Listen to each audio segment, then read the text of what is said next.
Thank you all very much for coming. We're honored that Monsignor Kozar, who is in residence at our parish. Interesting for tonight's presentation, the Catholic Press Association gave him their highest honor, the Bishop John England Award, for his storytelling and photojournalism on behalf of the world's neediest and most vulnerable persons. Monsignor Kozar, will you lead us with your prayer? This is a most appropriate opportunity for us to highlight how Catholic journalism is under assault, as all media presentations are.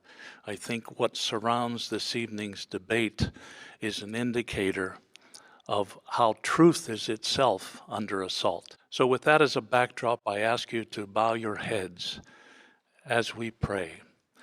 Heavenly Father, we are grateful that you gather us here together this evening, and especially that these presenters make available to us their insights and their experience with so much disparaging reality surrounding truthfulness and surrounding and the assaults on Catholic journalism.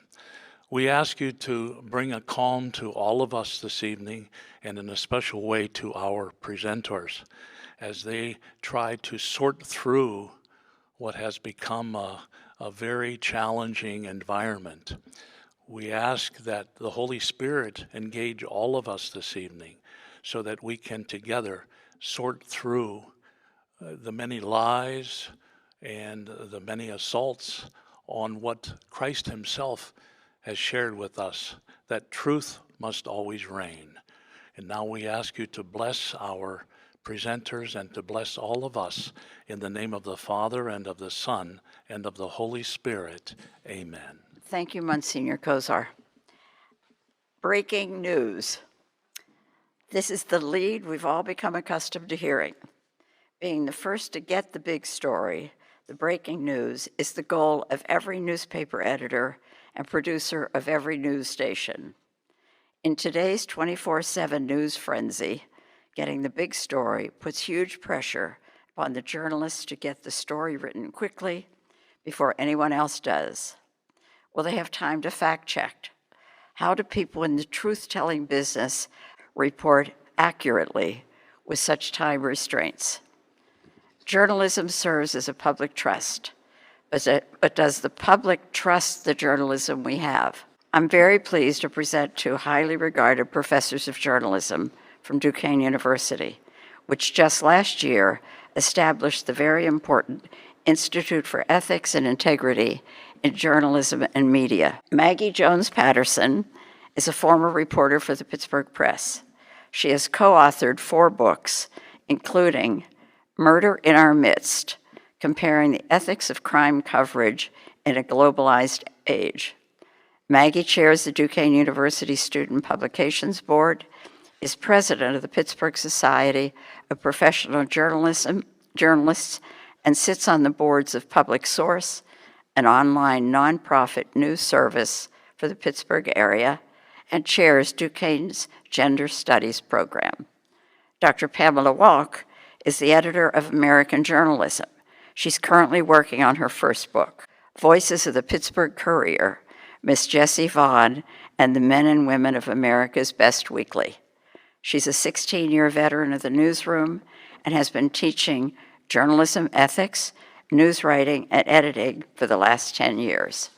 Her research focuses on the innovation of social media and technology in the newsroom, historic journalism, and the African American press during World War II.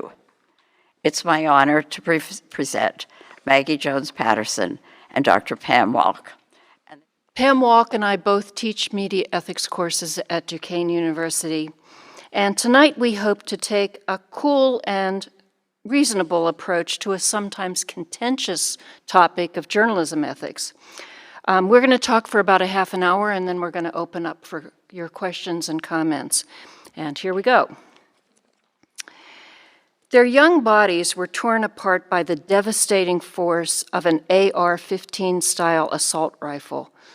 so torn that they could only be identified with their parents' DNA. None of us wants to see photographs of that kind of carnage, and no one would want to put parents through the agony of viewing their children's devastated bodies. And nevertheless, after the mass shooting at Robb Elementary School in Uvalde, Texas last spring, responsible journalists weighed the question: should police photographs of the bodies of some of the 19 children and 2 teachers who were killed in Texas, should they be published?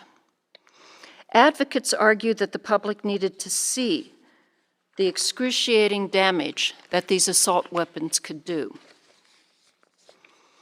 They argued that withholding some of those images amounted to a cover-up.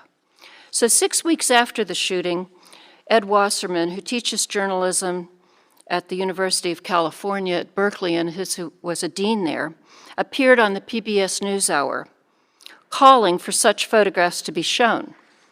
And he admitted that viewing them would be tremendously traumatic and would haunt and stalk the people who saw them long after their viewing. Publishing the photographs of the children's bodies would show disrespect for the people who mourned them, he said, and putting these images into circulation would come at a great cost. Yet he was arguing that the authorities should release such photographs and that the news outlets should publish them. Why? Well, we are a visual culture, he said, Wasserman said, but the images that are commonly used after mass shootings do the public a disservice. They show families and communities grieving and praying, and the viewers see nothing of the butchery, and consequently the viewers respond with sympathy, but not with the outrage and the disgust that the situation actually deserves. Not showing the actual carnage borders on concealment, Wasserman argued. It panders to a level of public denial. But Sandy Phillips, whose daughter was shot 6 times and killed in the shooting at Aurora, Colorado movie theater in 2012, disagreed. She said making such violent photographs public was a horrible idea.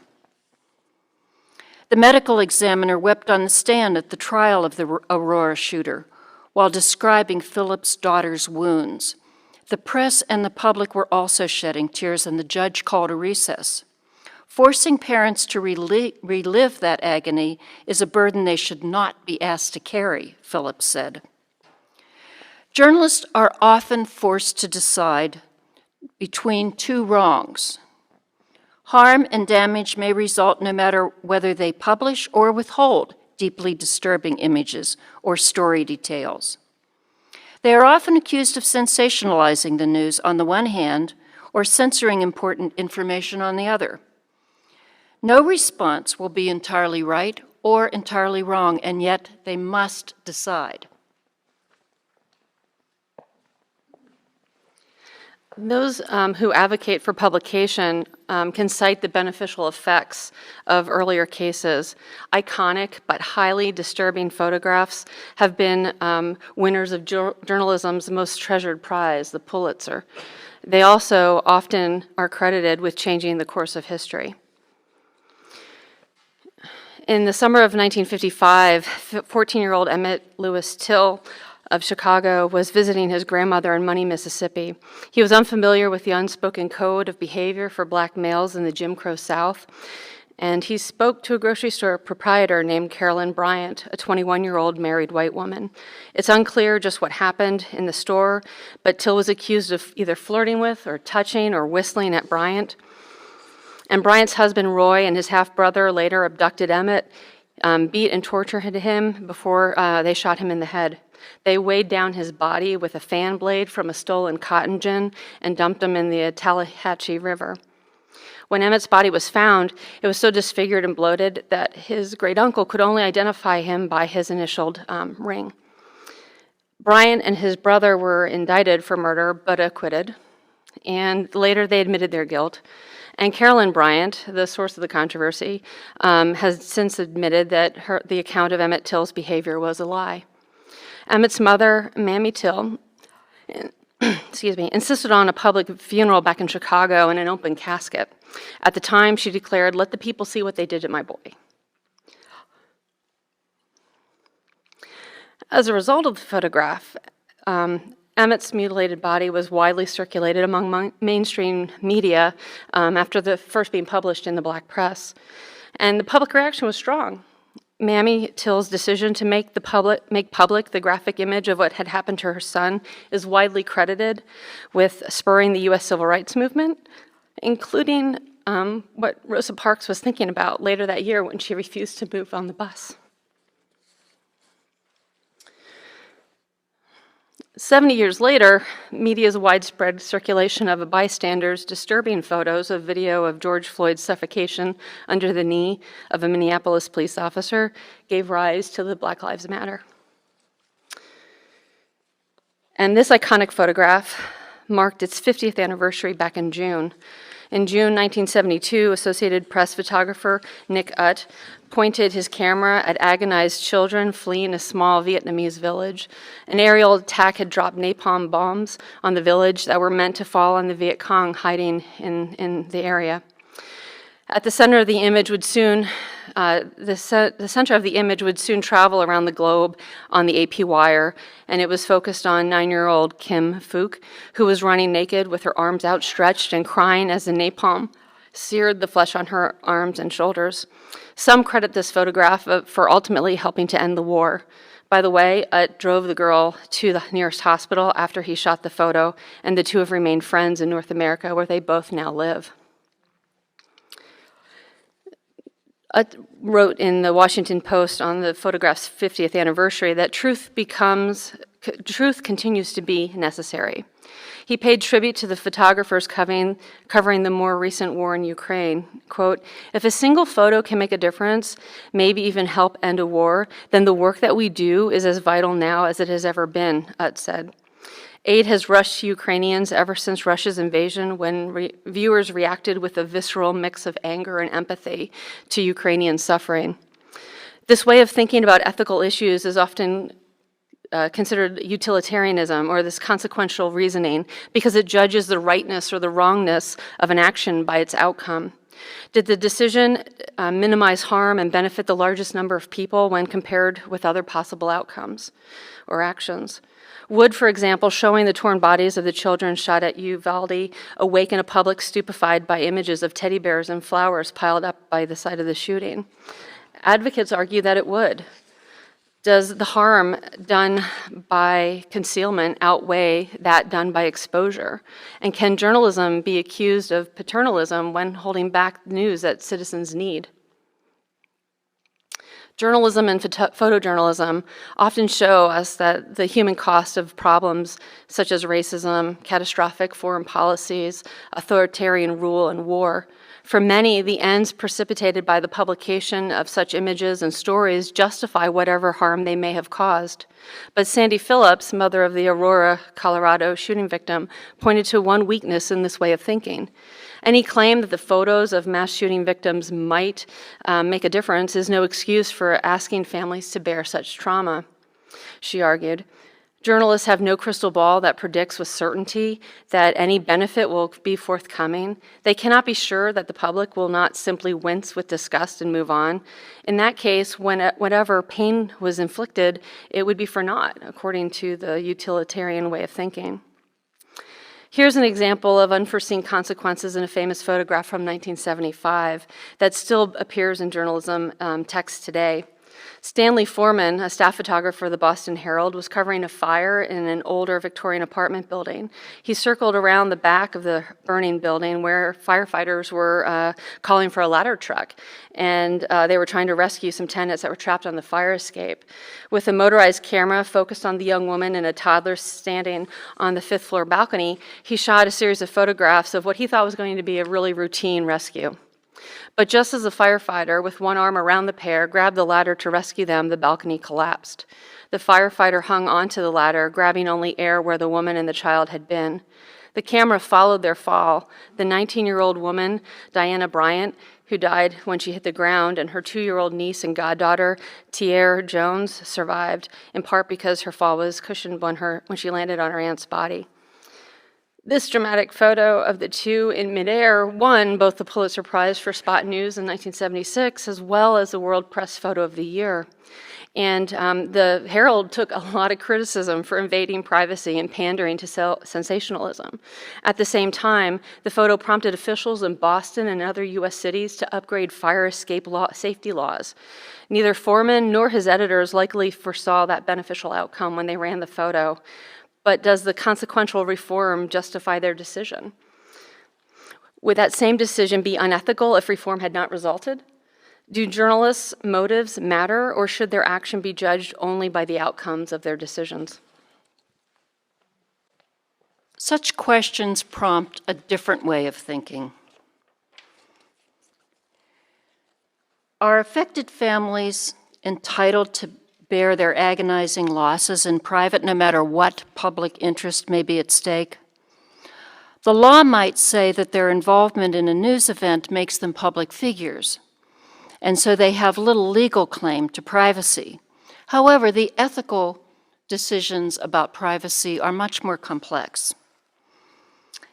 If judging a decision by its consequence seems inadequate by itself, is there a principle that might provide additional guidance?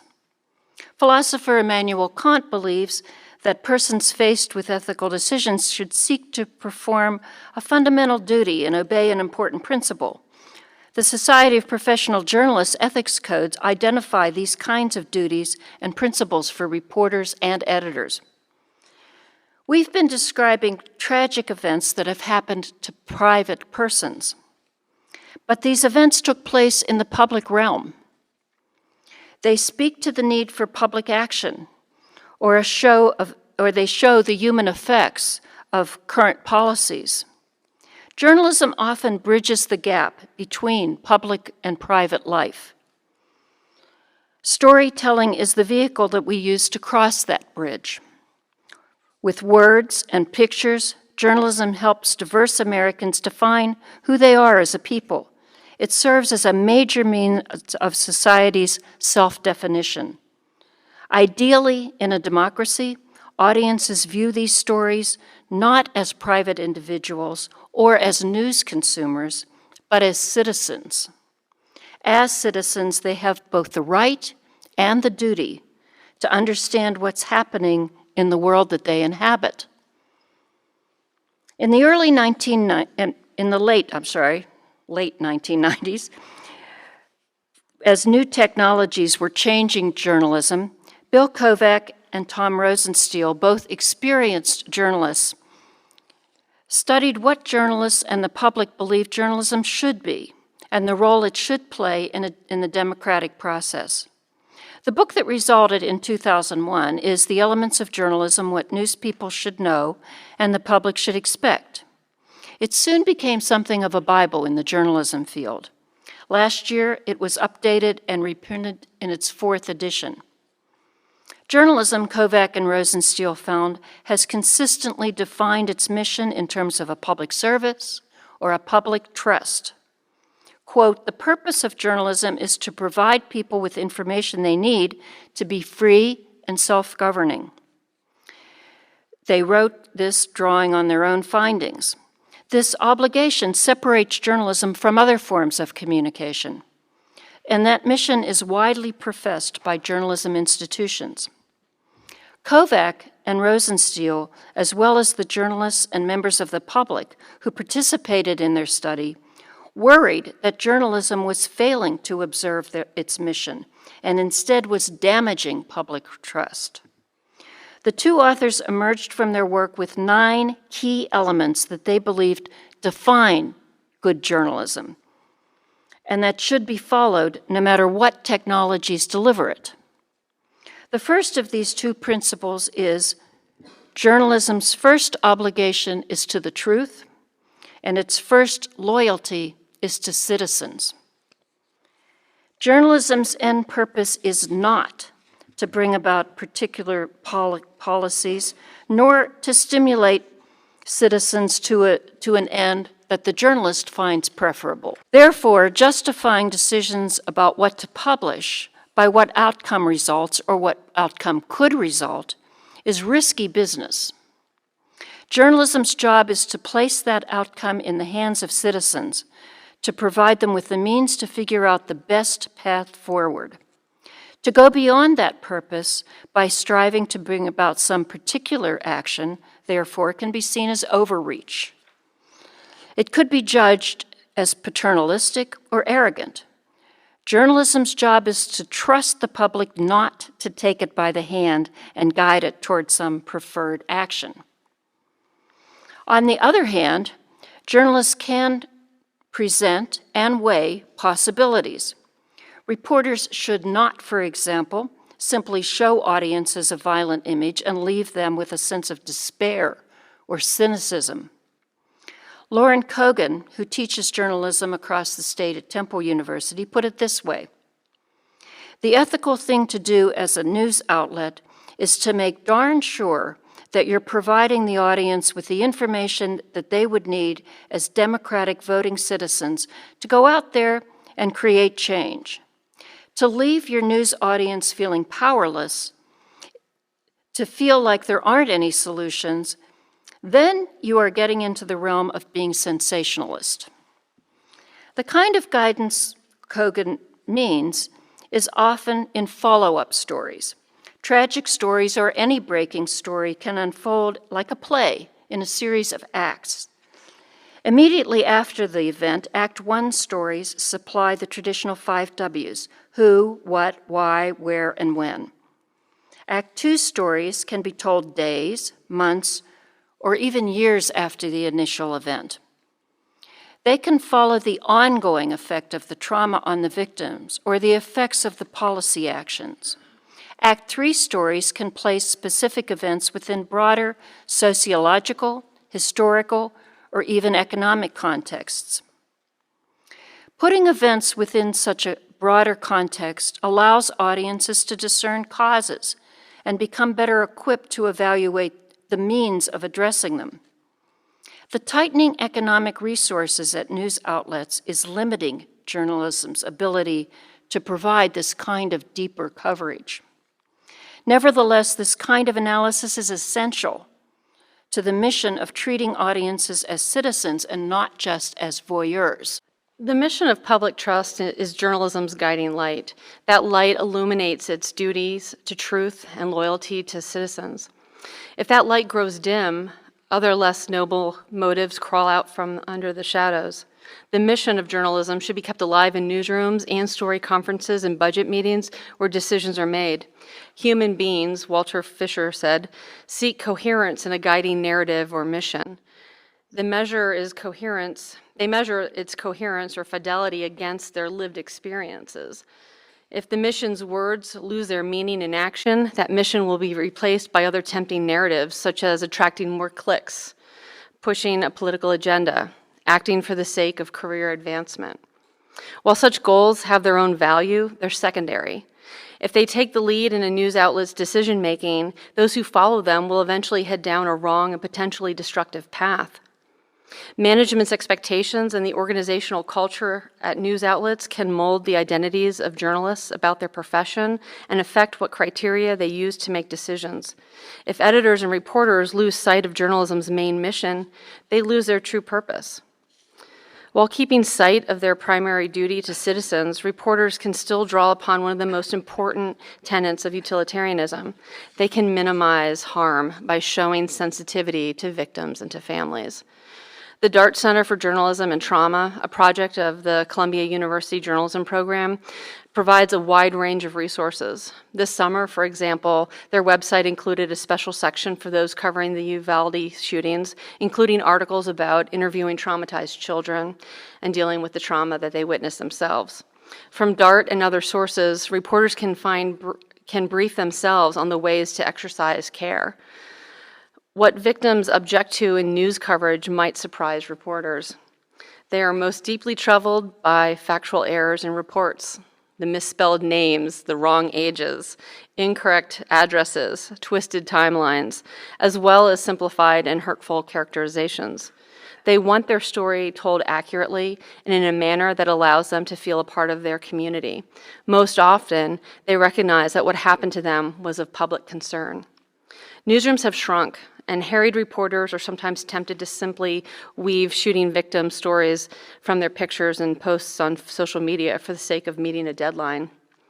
They fit them into preconceived story forms about villains and victims, but when people's lives descend into violence and chaos, reporters can help victims and families to regain some control by taking care to get their stories right. The late Bonnie Bouchereau, former coordinator of the Victims and the Media program at Michigan State University, warned reporters against shoehorning story subjects into preordained rules.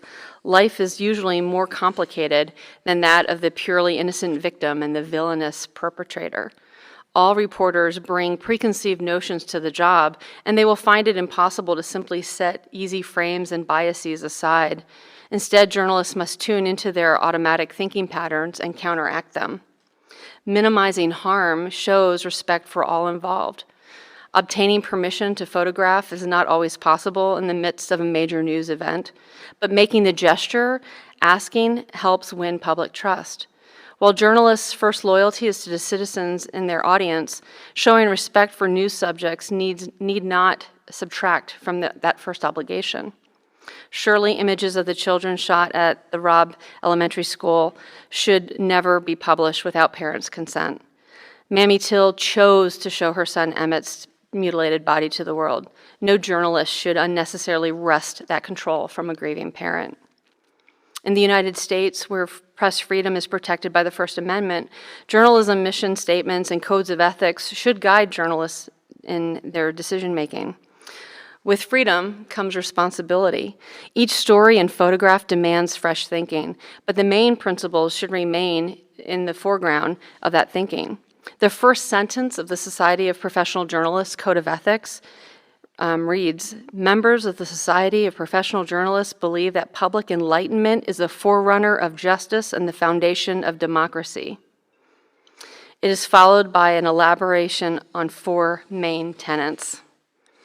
Seek truth and report it. Minimize harm. Act independently. Be accountable and transparent. Press freedoms in the United States place a heavy burden on ethical decision-making on journalists' shoulders. New technologies and market pressures have only added to that burden. We speak here tonight about stories and photos that have riveted public attention. They describe crises in which journalism has played a pivotal role in shaping how the public adjusted and responded to social and material upheaval. Storytelling choices can spread panic and disillusionment, or they can encourage reconciliation and adaptation. By keeping its sight on its main mission, journalism and journalists can open community conversations that stimulate democratic processes and push toward progress.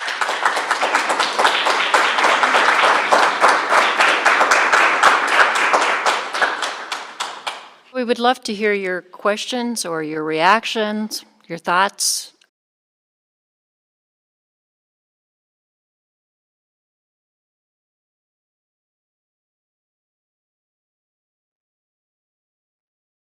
My experience in the newsroom has always been that every step of the way there's a lot of discussion. And it's interesting because I feel like in some ways, while journalists demand accountability and transparency with elected officials, sometimes we struggle to share that same transparency in the decisions that we make. I think some news organizations are doing a better job of it. I know just in recent years, the New York Times has started publishing a little info box. So when there's an unnamed source, they explain how and why they used an unnamed source and the process that it goes into allowing that unnamed source in print. I think that most newsrooms that I've been in have always been dedicated to those same ethical decisions, and there's a lot of heated arguments. It's just they're often done behind closed doors, so our public doesn't necessarily see them. But that doesn't mean that they don't exist, and that doesn't mean that there are some highly opinionated individuals in the room who are debating whether or not these images should run. One of the most remarked ones in my career was during September 11th. You know, I was in Savannah, Georgia at the time, and we put out a special afternoon paper, and there were all kinds of photos that were coming out on the wires, and there was a lot of discussion in that newsroom about which images we should use and which images we should not, and where should we place them. Should they be on the front page or should they be inside? And those kinds of discussions happen whether it's a massive breaking news story or if it's, you know, just the local breaking news, there was an accident on the street.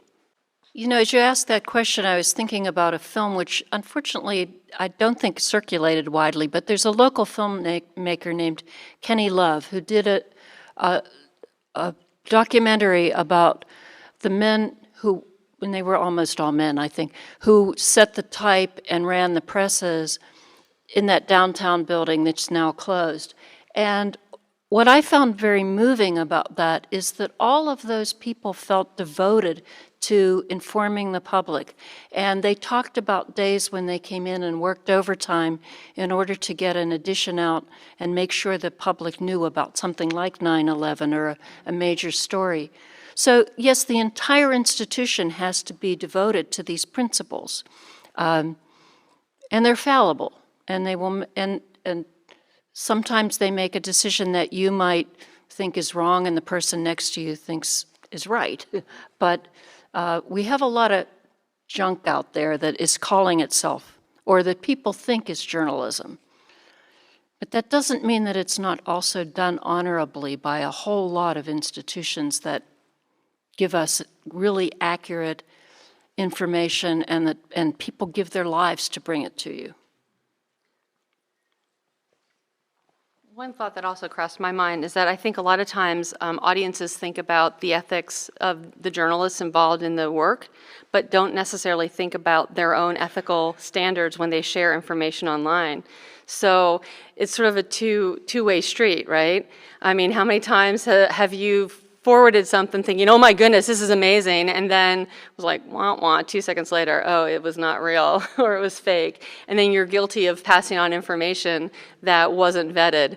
I've, you know, just personally, I try to check every article, every link, I read it, I look for the background to see who's written it first. And that's one of the things that I really like about the elements of journalism, is that it basically, the last item on their list is saying that as a citizen in this country, in a place that embraces a free press and values a free press in a democracy, we have an obligation and an ethical obligation in the information that we share as well. So it's something that has to be shared.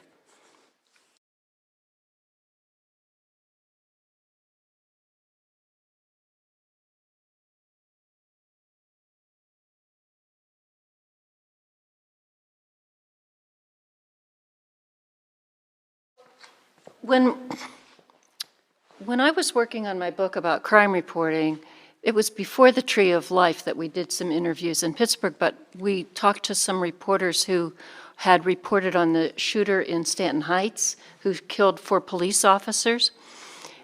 And they did a great deal of background about that shooter and which also came out in the shooter in the Tree of Life, which was all the online junk that person had consumed about conspiracy theories and anti-immigrant, racist material.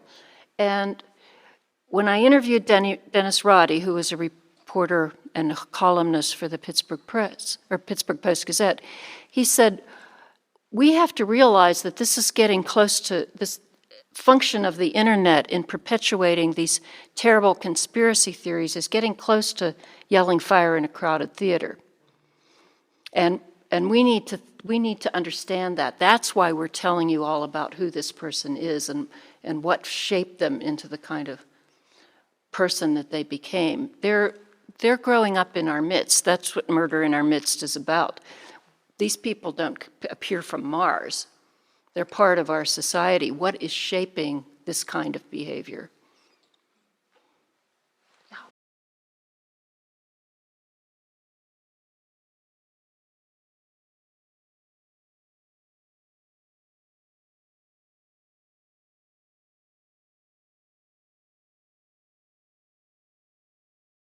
If there's no direct sources that are being quoted, then that's like a big red flag. Even before that, is there a byline? If there's not a byline telling you who wrote this story and there's not an easy way to reach that individual, then that's another massive red flag, right? So I remember at one point early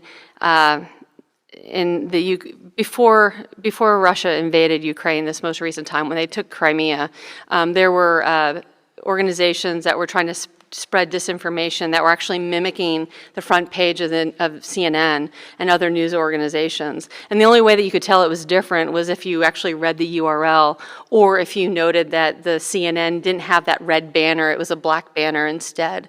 But they were really sophisticated and tricky about it.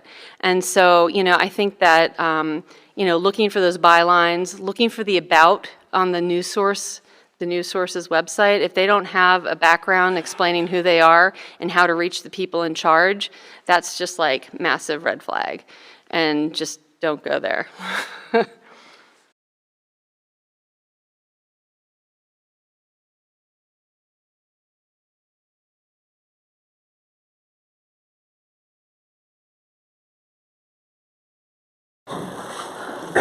There's plenty of accurate news out there and plenty of reliable news sources. I think that mainly we don't have there's something happening in the media, we're all aware of it. The bottom has fallen out from under it economically. We are the only advanced democracy without state support for the news media. I'm not sure that's something that we want, but it puts us in a very vulnerable situation when advertisers decide they're not going to put money into media. And newspapers have always been the foundation of all of journalism because they had the big staff, and they're the watchdogs. So actually, Pam knows this research, I think, better than I do, but there's studies that show that when a news desert happens, civic participation falls and corruption creeps in. We are losing something very valuable that goes way beyond journalism itself. I think there's a lot of investigative journalism that's happening at the local level, at local papers, but we're not always aware of it because it's behind a paywall. And so that also adds this level of complexity that wasn't there before, where maybe you had a print product that you were able to see at the library or something, and maybe those print products aren't there anymore. So, the PG could be doing incredible investigative pieces, but because it's behind a paywall and you've hit that 4 or 5 article limit, then unless you subscribe, you're not going to have access to it, which is another layer of complexity to this whole situation.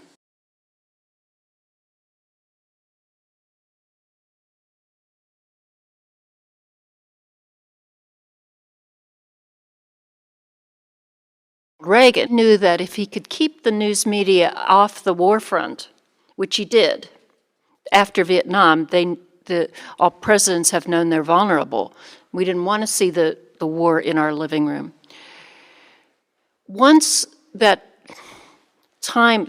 actual war is over, it's no longer news by definition of news. That's one of the problems with the coverage. It doesn't fully answer what you're saying, but it's been a very deliberate policy, I think, to prevent the news happening in a timely way. People don't want to know what happened 5 years ago.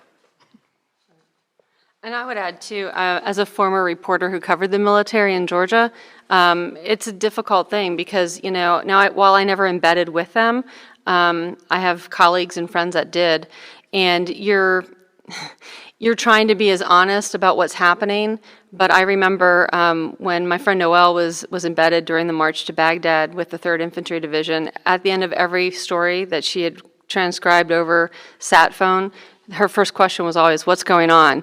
Because the reality was she was at the very bottom in the convoy and had absolutely no idea beyond the cars in front of her and the Humvees behind her what was even going on. And so I think that that also adds a complexity there.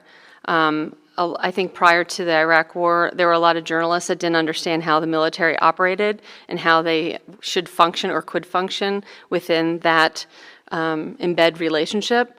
And it's fraught, it's problematic, you know? How do you know when you're off the record and when you're on the record?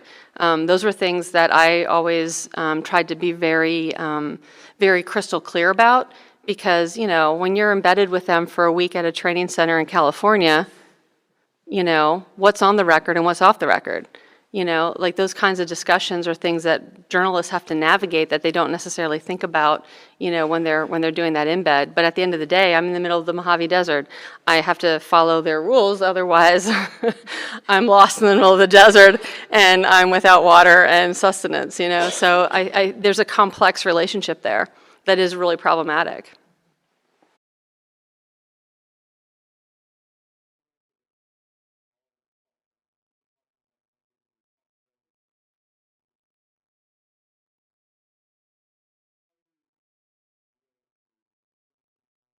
From the print side of things, I've worked in newsrooms where I've had editors who have told me the reporting that I did was not the story and that the story was really this, although they never left the office and were just talking to, you know, people, influencers in the community.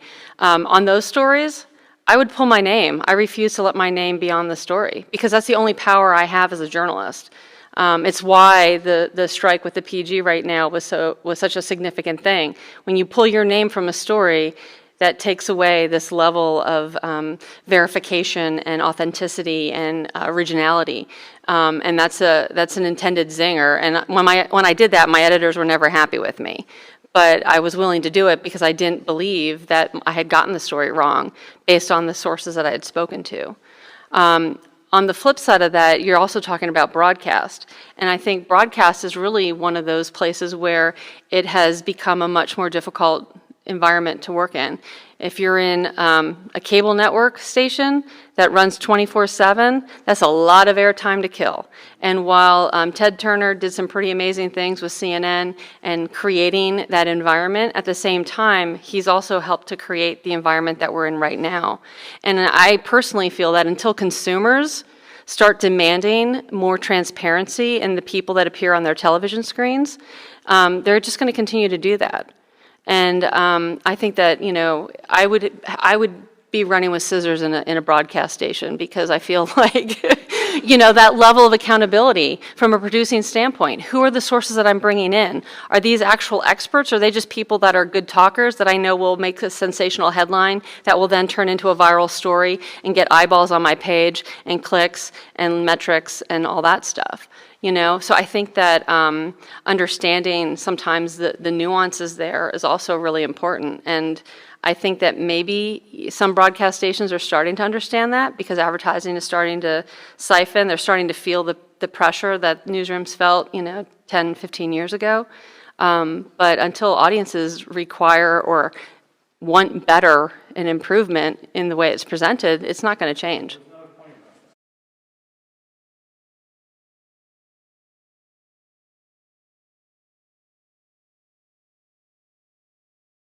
I had an editor once tell me that I was a news snob, and I thanked him for it because I agree with you. Like, you know, why is that news in the first place? You know, I think that part of what's happening is this sort of paradigm shift that has come with technology. It used to be that newspapers sort of set the agenda of what people should be thinking about in terms of their communities and important votes and information that was happening. And somewhere in the technology and moving things online, I certainly saw it in 2010 when I left the newsroom.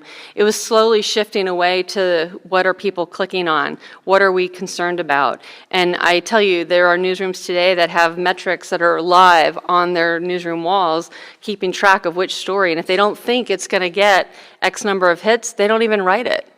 So the agenda setting function has really flipped over. And so now it's the audiences that are determining the agenda.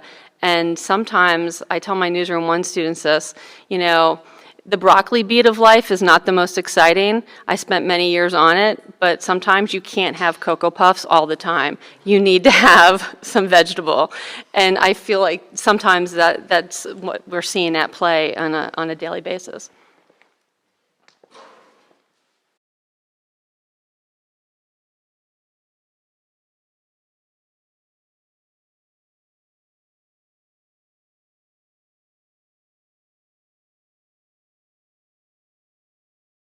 I think that's why we emphasized the duty to citizens, to the audience as citizens, not as customers, not as voyeurs, not as pleasure seekers, but as citizens.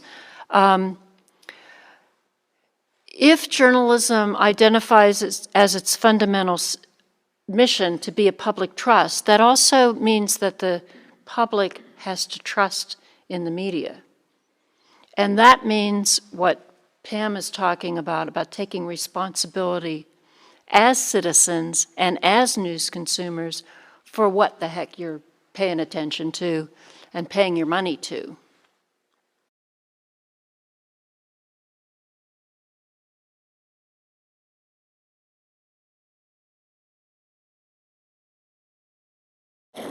The New York Times is the most respected newspaper in the world, and I interviewed a lot of people in Europe about news, and they envy us. They think we have the best news anywhere. So we have, I think, almost all of our legacy media, all of those who buy into this journalist code, which we don't have any way for you to identify that readily. If you lived in the Netherlands, there would be a press council, and you would know that the people who belong to that press council follow this code. It's all voluntary in the United States because we're so individualistic that nobody wants to join any organization that stands for something. No. But I think we've gotten to the point where we need some kind of measure of credibility like this, instead of just being voluntary, that you know that anybody who subscribes to this code of ethics you can count on.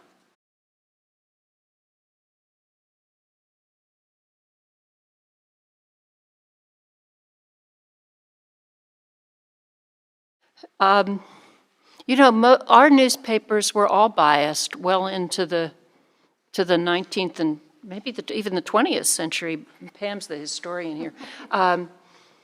And most of the newspapers in other countries, other advanced democracies, are directly politically affiliated. That's not necessarily a bad thing. I'm drawing a blank on the organization that does it, but every year they do an updated chart that kind of shows US-based media and where they fall on the political spectrum. I think it might be the Pew Research Center. But that's a good starting point because, like any good student of ethics, you know, I embrace the Aristotle's golden mean and this idea that extremes in either direction are dangerous, so let's go down the middle. And, you know, it does a good job of kind of laying out what those middle of the road outlets are, both in print and on the air, and then what extremes to avoid on either side.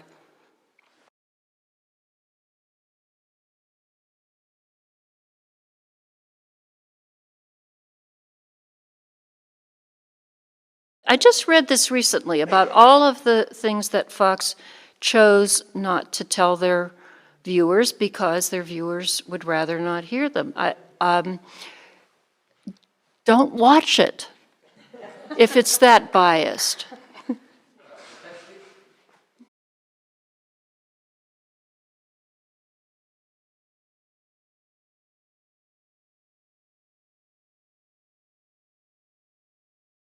News is not when a city is operating normally, right? You know what? Who would listen to that?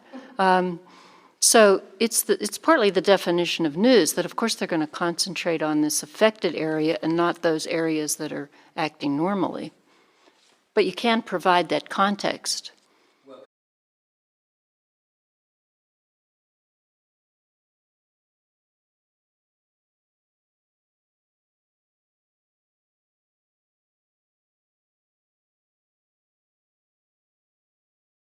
I think a good example of legacy media adapting to the technology is there's an account on TikTok called Washington TikTok Guy, real creative. He's with the Washington Post, and during COVID and lockdown, he basically was taking the day's news events and stories and creating them into little TikTok stories, and him and several of his colleagues were all doing that. And so TikTok was being pushed, like there was one, I showed him in my Newsroom 1 class, where they were explaining how vaccinations work, and how some people get the placebo and some people get the real thing, and all these different things come into play to help verify the efficacy of a vaccine. So I think that, the news outlets, especially legacy news organizations, realize that, there's generational gaps in terms of their audiences. I will note this, though, too. Both the Washington Post and the New York Times during COVID, they took down their firewall because they understood that this story was much bigger than just making money. And during that time period, their digital subscriptions went through the roof. So I think that the demand for information is still there, but that kind of comes into play. In terms of certifying journalists, it gets tricky, right? Because we have a First Amendment that protects the freedom of the press. And in authoritarian states and dictator states where press is credentialed or is, certified, if you have a political agenda opposite of the ruling party, your airwaves are cut off, your reporters are attacked, your news publications are shut down. And so I think that because of that history, and because of our own national foundational documents, there's a resistance there. It goes to a good question, though.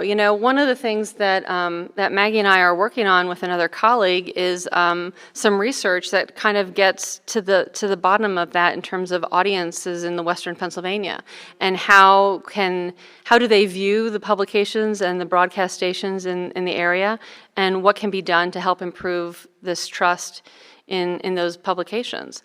And we're just starting to launch focus groups next month, and hopefully people will join in and offer their opinions. But I think that part of it is, figuring out how to have that discussion and that conversation between the news organizations that exist and the audiences that maybe have been turned off by some of the editorials that have been written over the years, or attitudes and stances that publications have taken. All those things take a hit toward accountability and credibility. And so I think that some bigger discussions are probably warranted in order to help bridge that gap.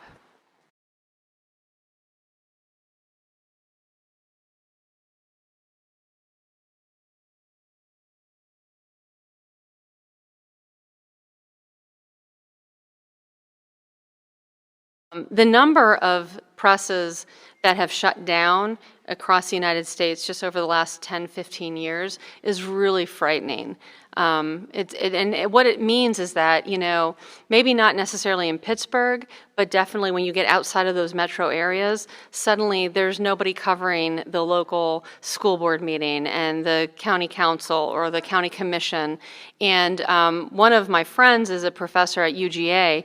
Just in the last year, there was a newspaper in Oglethorpe County, Georgia, just north of Athens, Georgia, that was about to shut down. It was a weekly. It was the only publication. It was the legal publication of record in that county. So that meant every county announcement had to go through this organ. The guy was about to shut it down. He reached out to the journalism program there, and they worked really quickly. They created a nonprofit and a trust, and he donated it. And now that journalism program is running that newsroom 52 weeks out of the year. They've actually doubled their subscriptions. They've enhanced, the coverage, and so they now have, good subscriptions and advertising dollars that are coming in. I think that we're going to start seeing more of these kinds of partnerships, and there are news organizations that are going nonprofit, because Chicago and Salt Lake City, Utah are two examples. I think part of the challenge is that, 15 years ago, they started allowing these news organizations to have stockholders. And I feel like in some ways, the people investing in publications have a very different point of view and expectation of outcomes than the more altruistic reasons that newspapers were started in the first place. And they clash. And so the news organizations that struggle with that the most are normally the ones that are really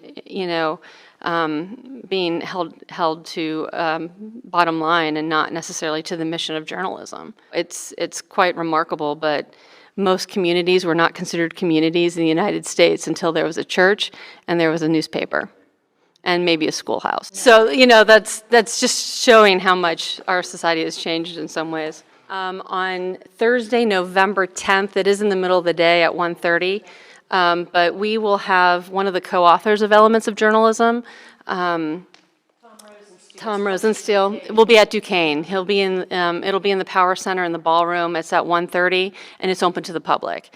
And he's going to talk a little bit about, what journalists need to do going forward. So we're really excited to host him. And Thank you all for being with us tonight, and I will only ask you to save December 7th. I'm not going to tell you a whole lot about it, but it's going to be a night that you don't want to miss. Thank you, and happy Halloween. Okay.